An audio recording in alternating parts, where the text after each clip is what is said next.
47ஆம் சங்கீதம் தியானிக்கும்படியாய் கொண்டு வரப்பட்ட வேத பகுதி 2வது வசனம். 47ல் 2வது வசனம்.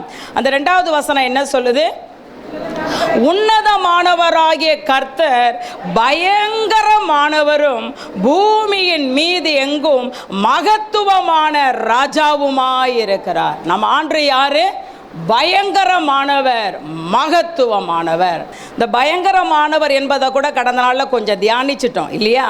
அதனால் அதை டச் பண்ணாமல் நான் என்னத்தை டச் பண்ணுறேன்னா, நம்முடைய தேவன் பூமியின் மீது எங்கும் மகத்துவமானவர். நம்ம ஆண்டு யாரு? நீங்களும் நானும் ஆராதிக்கிற இயேசு என்கிற தேவன் அவர் சாதாரணமானவர் அல்ல, மகத்துவமான ராஜா. நம்ம ஆண்டு யாரு சொல்லுங்க? மகத்துவமானவர். இதெல்லாம் நீங்க அறிக்கை செய்றீங்களா உங்க ஜெபத்துல? நம்ம தேவன் மகத்துவமானவர். சொல்லுங்க, என் ஆண்டவர் மகத்துவமானவர், என் வாழ்க்கையில மகத்துவமான காரியங்களை செய்வார். அல்லேலூயா, ஹல்லேலூயா. கர்த்தருக்கு ஸ்தோத்திரம். ஏசாயா சொல்றாரு, அவர் செயலில் மகத்துவமானவர். நம்ம ஆண்டவர் எப்பேர்ப்பட்டவரா? யோசனையில பெரியவர், செயல்ல அவர் மகத்துவமானவர், மகத்துவமானவர்.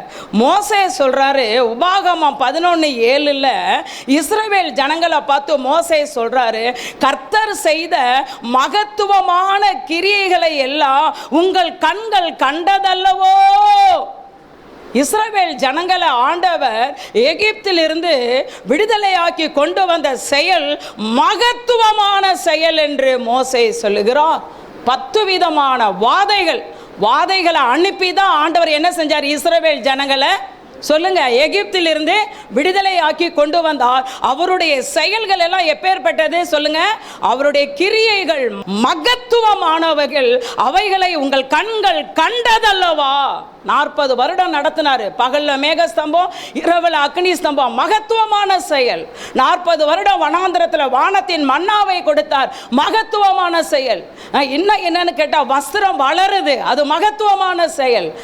காலில் இருக்கிற சப்பல் வளருது, அது பழசா போகல, அதெல்லாம் மகத்துவமான செயல். நம்முடைய தேவனுடைய கிரியைகள் மகத்துவமானவைகள். சொல்லுங்க, என் தேவன் சாதாரணமானவர் அல்ல, மகத்துவமானவர். அல்லேலூயா.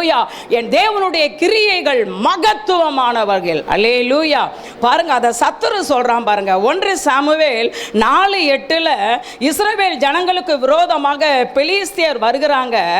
அப்ப பெலிஸ்தியர் சொல்றாங்க பாருங்க, 4:8 என்ன சொல்றாங்க?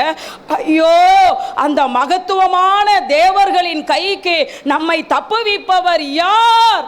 சத்துருக்கு தெரியுது. சத்துருவாகிய கர்த்தருடைய ஜனங்களுடைய சத்துருவாகிய பெலிஸ்தியன் சொல்றான், அவர்களுடைய தேவன் மகத்துவமானவர். அந்த மகத்துவமான தேவனுடைய கைக்கு நம்மளை யாராலும் தப்புவிக்க முடியாது. ஏன்னா இஸ்ரவேல் ஜனங்களின் தேவன் மகத்துவமானவர்.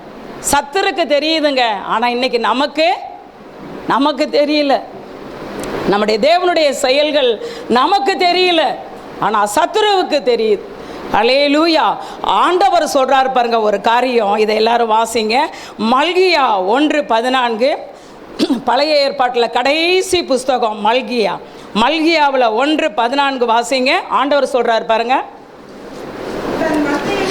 ஆண்டவர் கேட்கிறாரு தன்னுடைய ஜனத்தை பார்த்து, தன் மந்தையில கடா இருக்கையில் கெட்டு போனதை போய் ஆண்டவருக்கு நேர்ந்து கொண்டு பலியிடுகிற கபடஸ்தன் சபிக்கப்பட்டவன் என்று சொல்றார். பார்த்துங்க, உன் மந்தையில நல்ல கடா இருக்கு, ஆனா நீ பலவீனமானதை போய் என்ன செய், கெட்டு போனதை போய் என்ன செய்யற, ஆண்டவருக்கு நேர்ந்து கொள்றல. அந்த கபடஸ்தன் யாரா? சபிக்கப்பட்டவன் சொல்லிட்டு என்ன சொல்றாரு?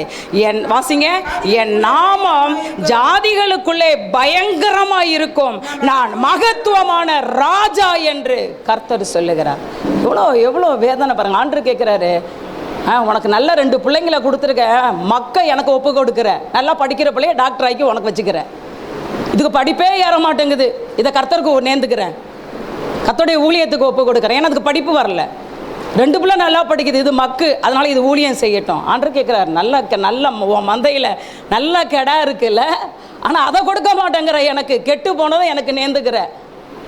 நல்லா இருக்கிற பிள்ளைங்க இதை தரதில்ல, திக்கி பேசுது பாருங்க, இதை கர்த்தருக்கு நேர்ந்துக்கிறேன். திக்கி நல்லா பேசுகிற பிள்ளை நமக்கு வேணுமா? இந்த திக்கி திக்கி பேசுகிற பிள்ளை, சரீரத்தில் பலவீனமான பிள்ளைய யாருக்கு நேர்ந்துக்கிற அன்று கேட்குறார். கபடஸ்தன், கபடஸ்தன், நீ சபிக்கப்பட்டவன்டா. நான் யாரு தெரியுமா? பயங்கரமானவர், மகத்துவமான ராஜா. ஹல்லேலூயா.